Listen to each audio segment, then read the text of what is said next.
In this example, we are going to look at the rational expression, and we're going to answer some questions about the domain, and then we're going to simplify the rational expression.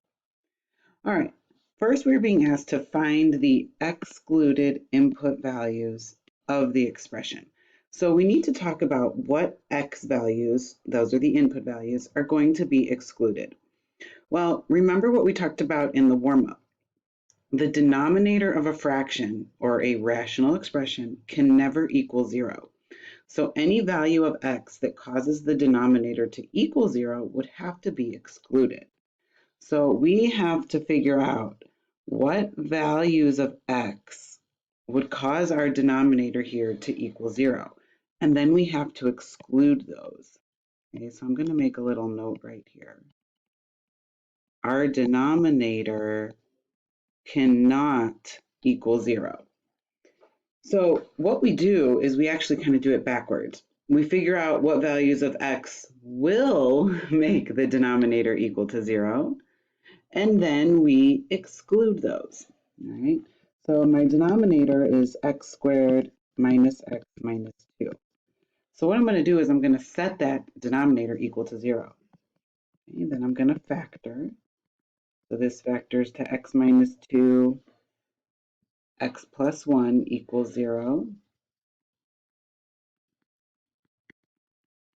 And then I have my two binomials. So I have x minus 2 equals 0, or I have x plus 1 equals 0.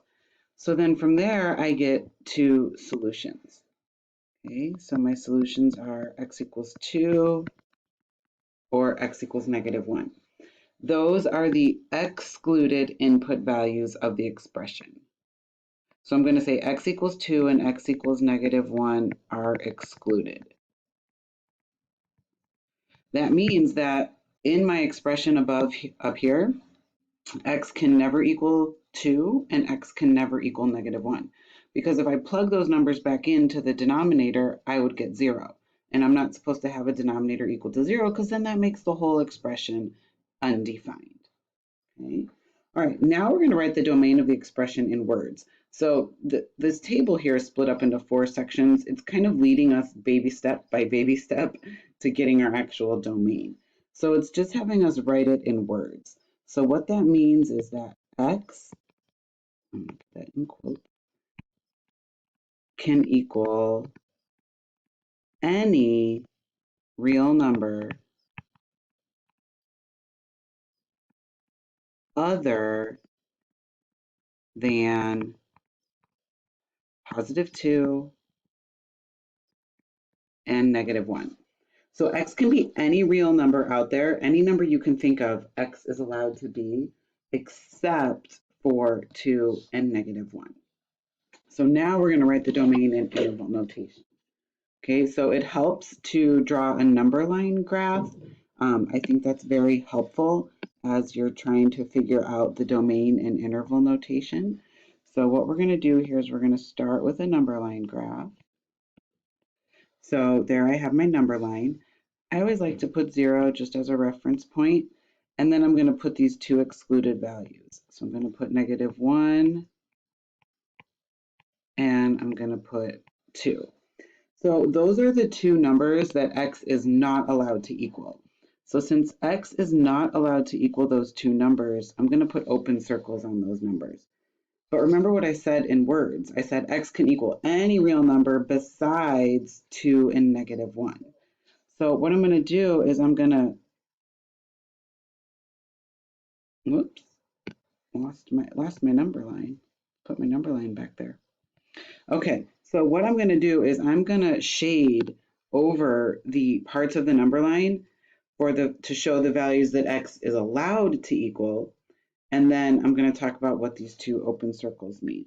So I'm going to shade everything to the left of negative 1, and as I do that, it means I'm going towards negative infinity, but I still have the open circle on negative 1, but I'm including everything to the left of negative 1. Now, I'm going to skip over negative 1, but then I'm going to shade in between negative 1 and positive 2. So x is allowed to be any number that's between negative 1 and positive 2. Then I'm going to skip over positive 2, and I'm going to continue shading to the right of my graph towards positive infinity. So the areas I've shaded, those are covering the x values that are okay. Those are the values for x that are allowed in the expression. The only two numbers that have to be excluded are the -1 and the positive 2. So when I write my domain, I'm going to write my domain in interval notation. I have 3 sections to my domain. Okay, I have section 1, that's everything to the left of -1. I have section 2, that's everything between -1 and positive 2. And then I have section 3, and that's everything to the right of positive 2. So that gives me 3 intervals for my interval notation. So my first interval starts at -infinity and then goes to -1, and I close it with a parenthesis because it's an open circle. Then to join it to my next interval, I use the union symbol. That next interval talks about the middle part of this number line. So the area or the space between -1 and 2, or all the numbers between -1 and 2. And then I do another union symbol to join it to the section on the right. And that is from 2 to positive infinity. And notice how everything has parentheses because we had our 2 open circles. Okay. All right, now I'm going to simplify my expression. So I have the domain. And now I want to simplify my original expression. So what I want to do is I want to factor everything. So in the numerator, up here, the 2x minus 4, I see that there's a GCF of 2. So I'm going to factor out the 2, and it leaves behind an x minus 2. Now, in the denominator, I want to factor the trinomial. Well, remember, I already did it once up here. So my trinomial factors to x minus 2 and x plus 1. Now what I want to do is I want to divide out common factors. So in the other video, we talked about how when we simplify regular fractions, we can divide out common factors. Well, we're going to do the same thing here. So now the numerator and denominator share the binomial factor of x minus 2. So I want to divide that out. So then my final answer is 2 in my numerator over the binomial x plus 1. And this is my simplified expression.